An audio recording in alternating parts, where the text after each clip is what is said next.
Hello, ladies and gentlemen. It's the Historical Gamer once again, and today I'm returning to Ultimate General Civil War after a brief hiatus. This is actually part 3 of a new Union Let's Play that I'm doing, and in this video I'm going to be doing a book review. I haven't really gotten into talking too much about the actual history of the battles that I've been fighting this far in this campaign, this brief campaign this far.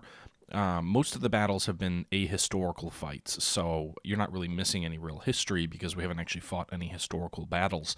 This video is going to be a little bit different. As you can see, I'm refitting my army right now, and while that doesn't last too long, it is fitting that if I'm going to be refitting my army at the start of this video, I talk about a book that I just completed and absolutely have fallen in love with. I'm pretty sure it's going to be on my top 5 books of 2017, even though we're very early in the year.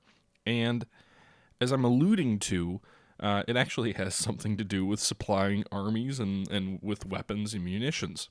The book I'll be discussing, and now that I've kind of given my hand away as far as my thoughts on it, but the book I'll be discussing is called The Quartermaster, Montgomery C. Meigs, Lincoln's General, Master Builder of the Union Army, and it's written by Robert O'Hara Jr.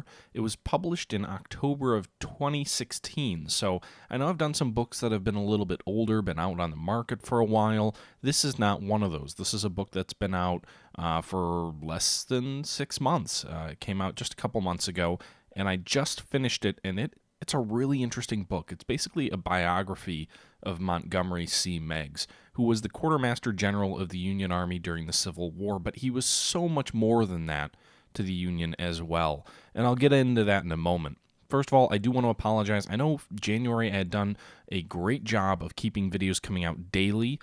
Did a pretty good job actually dating back into December. I've been a little bit behind lately. A lot more infrequent in my videos. Life has been crazy hectic right now. My wife and I just purchased a property, so that's been going on. Work has been slammed with a bunch of really big and important projects that I'm working on, and school as well has started back up. So every Saturday right now, I have a 2-hour drive to class.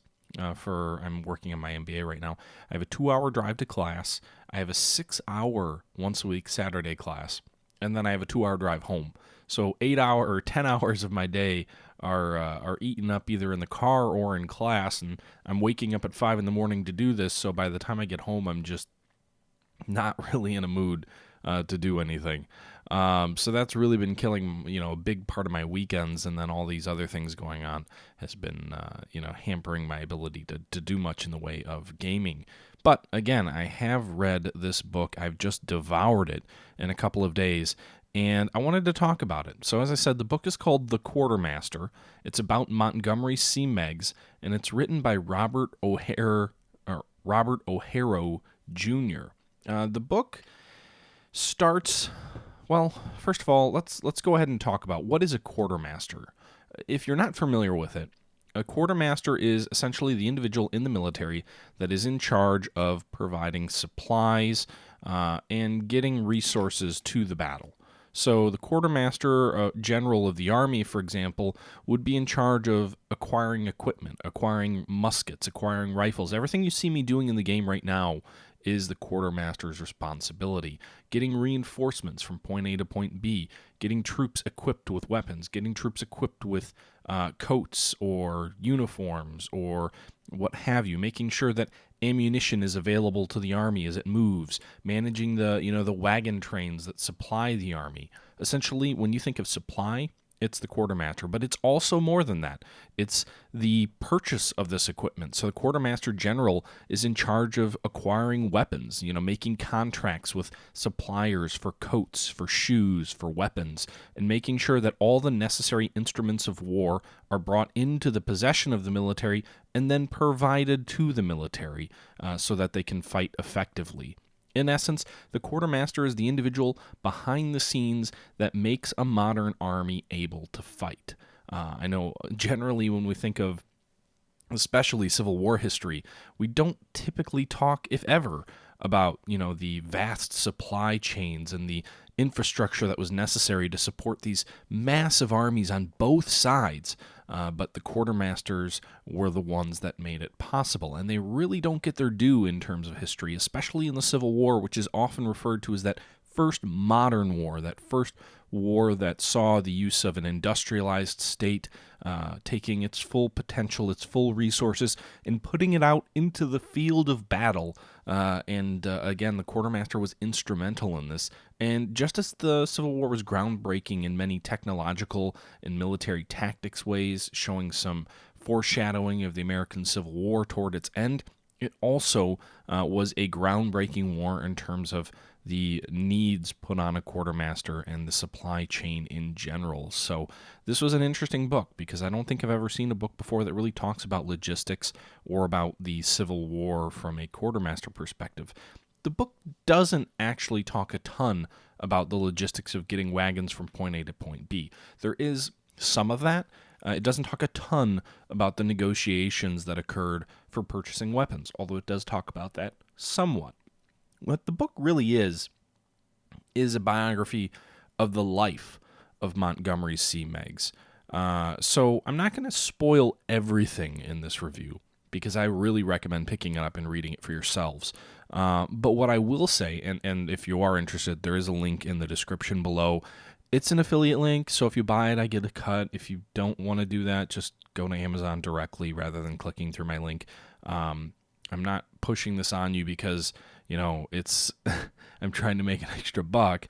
I just figure if I'm going to be talking about this book, which I absolutely love, there might as well be a small cut that goes to me if someone buys it. But either way, Amazon's going to get their money, the author's going to get their money, and, I figure if I'm talking about the book, I might as well put that in there. But full disclosure, I do get a small cut if you buy it, so just be aware of that. Or actually, really, if you buy anything through Amazon through that link, I'll get a cut of anything you buy, but that's not the point of this video. So the book starts kind of detailing Montgomery Meigs and his early years. Doesn't talk a ton about his childhood, but basically it talks about his early career. So, he went through West Point. He was a class of 1836. He initially went into the artillery, but after only a year, he switched over to the engineers. And I think what a lot of us forget about the Union or the United States in that time period is how important the Army Corps of Engineers was in terms of building the United States infrastructure. Today, Army Corps of Engineers doesn't tend to have a huge say, although they certainly are involved. For example, if you look at the Dakota Access Pipeline, that controversial oil pipeline that's being built at the moment, the Army Corps of Engineers is involved there, but not really in overseeing, to my understanding, not overseeing the actual construction of the item. It's more along the lines of, they'll approve zoning, they'll approve resource studies on the geological impact of things, but they won't actually handle the construction. Well, in the 1800s, that was very different. So the Army Corps of Engineers played a key role in the early days of the United States in building early roads, building canals, bridges, and harbors, overseeing the construction, and in many cases, the Army personnel were actually the ones directing the construction.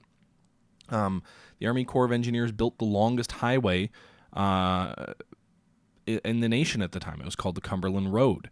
And Meigs came out of West Point in 1836, a young West Point graduate, switched over to the Army Corps of Engineers in 1837, and right away he started making some key contacts in the military. He actually ended up working very closely. Him and Robert Lee became friends during this period of time when they worked on improving navigation for shipping on the Mississippi River. So he was familiar with the importance of the Mississippi River, working out west in his early days in the military. And one thing that I think the book does an interesting job of laying out is sort of the character of Meigs.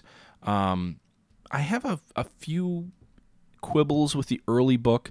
So I know the book is called The Quartermaster and Builder of the Union Army, and the book definitely focuses on the Civil War, but the first third of it is really about Meigs' career before the Army. But one thing that really struck me as interesting is we've talked about in these videos of mine, the importance of states' rights, how even many Unioners viewed themselves as states' first people. Lee joins the Confederacy mainly because his home, Virginia, is joining the Confederacy as well. People went the way of their state rather than, viewing themselves as Americans first. They viewed themselves as Georgians or as Virginians. And Meigs was kind of interesting in a lot of ways. One of them being he was an early nationalist. He was an early pro-America, America first. hate that term because of all the baggage, but essentially he was an American before he was a statesman, which is kind of interesting. There's a quote in it from when he was writing his father a letter, and it said, I'm a citizen. This is what Meigs wrote to his father. It said, I'm a citizen of the United States. And by the way, this is like in the 1830s or 1840s, so this is not anywhere near the Civil War. This has nothing to do with the outbreak. But what he said in that letter, and I think it was the late 1830s, was, I'm a citizen of the United States, not of Connecticut, where my grandfather lived, or of Georgia, where I was born, or of Pennsylvania, which is where he was living at the time. So he was a nationalist. He viewed himself as someone who was an American, and he viewed the federal government and its institutions as supreme, which set him apart from many, especially given the fact that he was born in Georgia. The South tended to be much more state-centric than national-centric. Meigs also played a key role in several building projects. And again, this is what the first third of the book details. He became very close with Jefferson Davis. The two were very good friends before the war. Davis was influential when he was in the War Department and then as a senator. And often Davis would come to Meigs' rescue because the book details how Meigs is one of the key and one of the most oh my God, I can't think of words today. He's one of the most influential figures in the building of the Capitol building, which was being constructed in the 1850s before the Civil War. He studied voluminous accounts of European architecture, of Renaissance architecture, and even though he wasn't the chief architect of the dome, for example, at the Capitol building, his design is what really came through in terms of the Capitol building outside of the dome. He was in charge of the construction, and often things he was doing were not terribly popular. It's really interesting when the book kind of talks about how, American Republican sensibilities were that, things should be kind of low-key, things should be kind of bland, they should be conservative, they shouldn't be, extravagant. Americans were a more Spartanist sort of mentality at the time, and Meigs really disregarded a lot of that, and in many ways built one of the greatest buildings in the United States. And while he was doing that, he faced a lot of political resistance, and Jefferson Davis often came to his rescue, again, as an influential member in the War Department and then later as a senator. The book details his constant conflicts with the military, especially under, I believe it was Secretary of War or Defense. I think it was War, but now it's called Defense. His name was Floyd. He was under, was it the Buchanan administration before the Civil War? And basically just the sheer corruption that existed in the contracting world. And, it was expected that you'd be giving kickbacks or you'd be having preferences with contractors in order to pay off friends and get a cut of it yourself. People were getting obscenely rich off of corruption in this day and age, and Meigs comes through as an absolutely honest and trustworthy individual. There's an interesting quote later in the book during the war where someone describes Meigs to an onlooker as Meigs is going into the White House and these individuals are waiting, and he describes the Secretary of War as War. He just calls him War. He calls Gideon Welles the Secretary of the Navy, the Navy. So these two people walking by, his name is War, his name is Navy, and then who's that third fellow? And I'm paraphrasing the quote, but basically that third fellow is honesty, which is just this interesting consideration when you think about the vast resources that end up being marshaled in the Civil War. And often there's a lot of corruption there. The Secretary of Defense early in the war was a corrupt individual. Meigs ended up working somewhat okay with him, but he was always trying to push these preferred contractors onto Meigs. These people who were just doing work and not in any way delivering viable products to the army and creating all sorts of problems. And Meigs always tried to hold back from that. He tried to, fight the honest fight, which is interesting when you think about it. But I'll get back to the Civil War in a bit. So Meigs is involved in the politics of Washington, of building the Capitol building. He's involved with building the Washington Aqueduct, which brings water into the city for the first time. Talks about his personal life, some of the tragedies that he went through with some kids dying of disease, and just details in a very interesting way, sort of the interconnected way that Washington was working before the war. And it's not something you hear a lot about, especially from a quartermaster's perspective, building many of these well-known architecture or well-known monuments in the Capitol as the young nation was growing. And initially, Meigs doesn't really come off as terribly concerned about slavery. He has a brother who moves to the South, who becomes a successful businessman and very pro-states' rights and pro-slavery. And eventually, Meigs starts to turn. So he has a very similar, I think, path as you see Abraham Lincoln during the Civil War, except Meigs was a little bit ahead of Lincoln. Meigs was initially not too concerned with slavery. He wanted to use slaves very early in the war, but he wanted to use them for military reasons. He wasn't, he began to become an abolitionist, but he was not one initially. But as he was exposed to it more and more, as he saw it more and more, as he learned more and more about the culture of the South, he became appalled by slavery on religious grounds, and he viewed the Civil War as it was occurring as almost God's punishment to the American nation for its sin of slavery. So it's really interesting to see this individual who starts off somewhat unconcerned with slavery become more of an abolitionist, although he didn't start off that way. And he has some poignant quotes at the end of the book as well, where he talks about some implications of being too soft on the South, but I'll get there in a moment. So Meigs is kind of working, as a member of the military. He's building these grand monuments and these important pieces of infrastructure, and the book kind of details as the country starts to slide toward war, and Meigs is in a key point in saving Fort Pickens in Pensacola. He plays an instrumental role there. He becomes an early advisor and close confidant to President Lincoln, who is always seen with him. He ends up being initially assigned as a line officer of a regiment, but he realizes this is not to his taste, not to his skill set. He's an engineer. He needs to build things. He needs to organize things, and eventually he seeks the office of Quartermaster General of the Union Army and is granted it. It's also interesting because he didn't fight in the Mexican-American War. When you think about the American Civil War and you think about all the heroes and the great officers, almost all of them, at least all the officers who were old enough and were serving at the time of the outbreak of war, fought in the Mexican-American War, it seems. It seems like the Mexican-American War, and this could be a separate topic for a separate video, but it almost seems like the Mexican-American War in American history is always just the war where everybody was a hero. You hear about the Civil War and it's like, this guy was a hero from that. This guy was a hero from that battle. This guy was a hero doing this. It's like literally everybody was a hero in the Mexican-American War. It has this mythology at the time the Civil War outbreaks as just being this perfect little good war from an American perspective, obviously, where everybody was great, everybody was golden, and everybody lived. Obviously because anyone in the Civil War would have lived through it. But it seems to be, there's this weird mythology around it where everybody is just sort of this mythical figure because of their success in that war. And then, the real heroes or the real successful generals get kind of weeded out in the cauldron that is the Civil War. Well, Meigs didn't fight in the Mexican-American War. He wasn't deployed there. He was, back home during the war. He was still in the military at that time.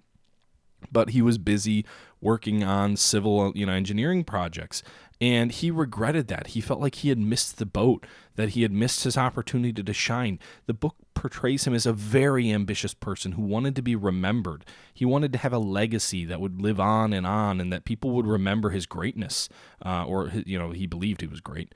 And he feels like by missing out on the Mexican-American War, he missed his opportunity to build a lasting legacy that people would remember. And that really goes into a lot of those civil engineering projects he was working on. He's always looking at trying to do things in a memorable, in a great way so that people would look back and remember him. He carved his name into the concrete at part of the Capitol building to kind of sign it. He viewed himself almost more as an artist than he did an engineer or an architect.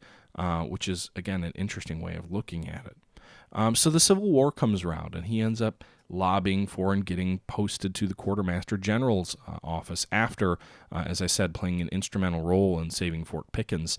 At the outbreak of the Civil War, the Union had many forts that were in Southern territories, and the South wanted to take those back because obviously these forts are right on Southern territory, right next to Southern territory, and they view these as instrumental in defending the South, as they would be. Fort Sumter is obviously the famous one, but another one that the Confederates were trying to take was Fort Pickens, which is in Pensacola, Florida. And Meigs led a relief expedition there to save the fort for the Union. And then after that, again, he was appointed a colonel initially, and then he was appointed the brigadier general in charge of the quartermaster's office. And from there, the book goes on to detail his experiences in the war. He becomes increasingly embittered with the South. It's interesting to see how he goes from being very close, for example, with Jefferson Davis, very close friends with him, to by the end of the war, when Davis is imprisoned, and his wife asks him, she writes to Meigs personally, because they used to be, the families were close. She was, knew him well. They were good friends. And in her writing to him, she pleads with him, let me see my husband, please, writing to an old friend. And Meigs ignores it. He views those who fought for the South as traitors. He wanted to see these people, his friends, he wanted to see them hanged.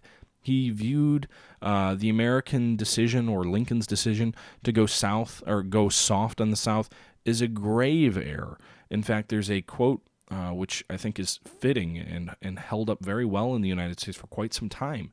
He predicted, he said this of the South with regards to their relationship with now freed slaves in the South with African Americans.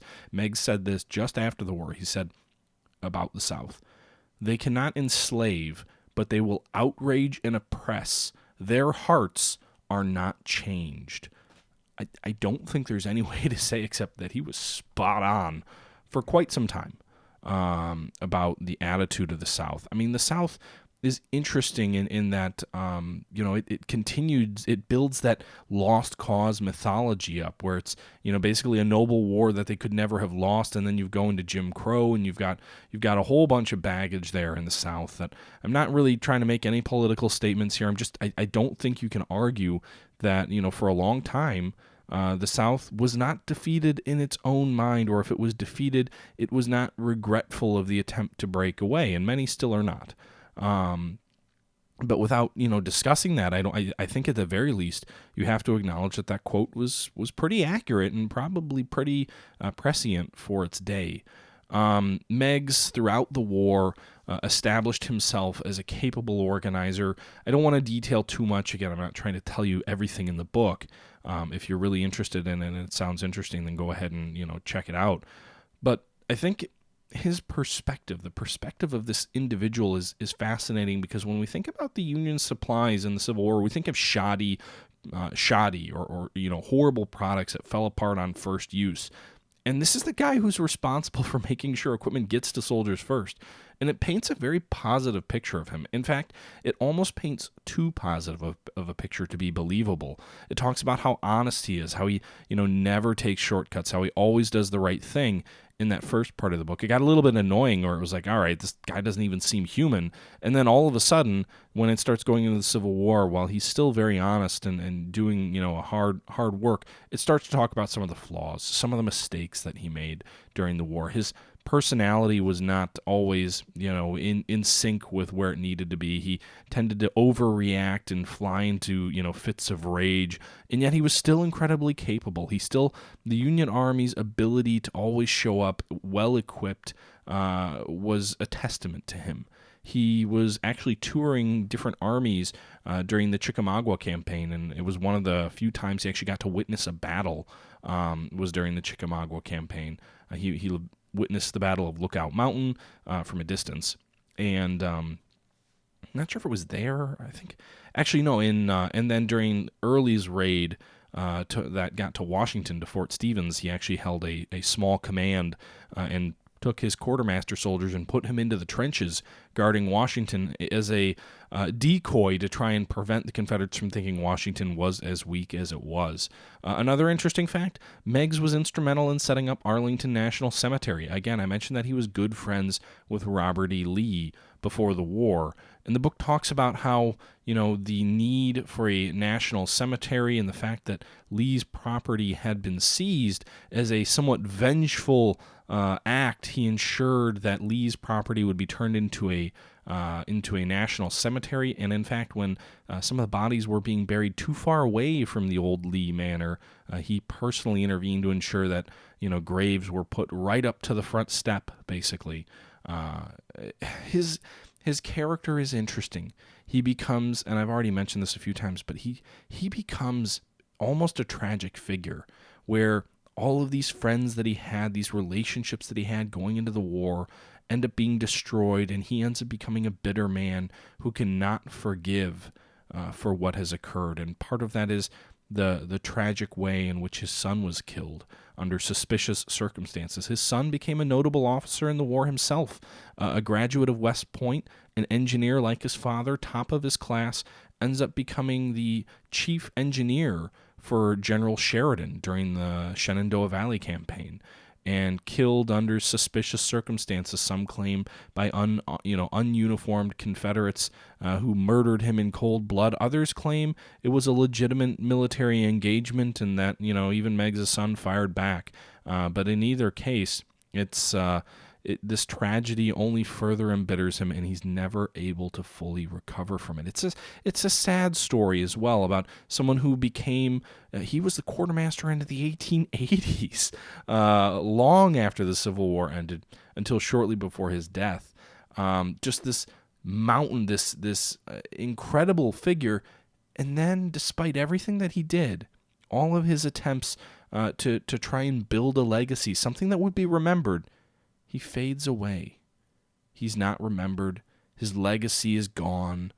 He's this broken man in many ways as his life comes to a close, and his accomplishments are almost entirely ignored. He was not the quartermaster of the actual Army of the Potomac as well. I'll call that out. He was the chief quartermaster for the entire army, so he let most of the quartermasters of the individual armies kind of deal with the supply there. But he set up the structure, he set up the support mechanism so that they would be able to be successful, even though he wasn't the one in the field. He was kind of, again, he was the head coach, not the quarterback out on the field doing the action. But again, I don't want to spoil too much of this. It's a really interesting story about someone who in many ways becomes a tragic figure and is never really talked about. You don't hear his story, and yet he was a close confidant of Abraham Lincoln, served as his military advisor, helped to frame orders for both him and Stanton, neither of whom were military men. Often they confided to Meigs on what the proper way was to write an order, because they didn't know much about the military, and they didn't trust the military to a greater extent because the military didn't trust them. Meigs did have some part to play, for example, and I know I'm jumping around a bit, but had some part to play as well in the decision to leave McDowell and near Washington, which ended up killing McClellan's faith in the administration and helping bring about the defeat in the 7 days for the Union. So he was an instrumental figure who, again, was just not really remembered. And I think this book does a good job of bringing light to a truly remarkable person who played a key role in building some of America's greatest works. I forget what he built, another government building after the war as well. Someone worth remembering, someone worth hearing the story of. And while the first third of it seems a little bit unbelievably positive, as the book gets into the war, it details Meigs in a more critical light and in an effective light. So again, I highly recommend this book. I know a lot of my reviews, I tend to provide more of a synopsis of what the book actually specifically talks about. I didn't do that a ton in this intentionally. The point of a review is not to be Cliff Notes. So I hope I gave you guys a good enough understanding of what it is at a high level. The Audible version of the book is really good as well. The narrator does a good job. I own both. So I'll throw the link in again. If it's something that interests you, I recommend it. I've been on a bit of a Civil War binge lately. I've been reading Mr. Lincoln's Army. I'm almost done with that. I've been kind of delayed and stopped and started and delayed and stopped and started by Bruce Canton as well.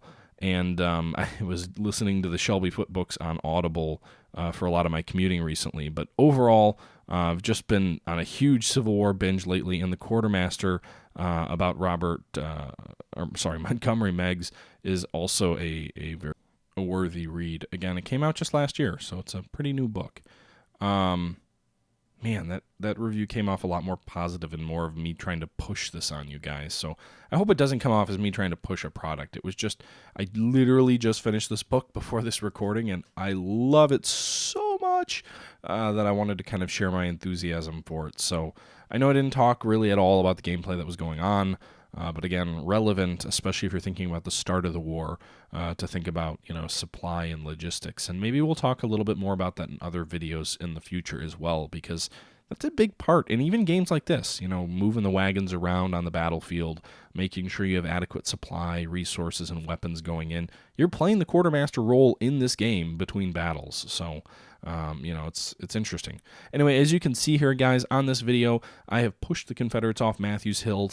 I am driving toward Henry House Hill, and I've also started to drive south toward the Stone Bridge. So far, things in this early part of the Battle of Bull Run or Manassas are going well for the Union forces, but we can see here that the Confederates are regrouping on Henry Hill. So we will save the second half of this battle, where I will start talking about the actual history of the Battle of Bull Run for the next video. Anyway, guys, I know there's no audio for the gameplay. Sorry about that. Hope you enjoyed the video. Until next time, this is the Historical Gamer saying thank you for watching, and I'm out.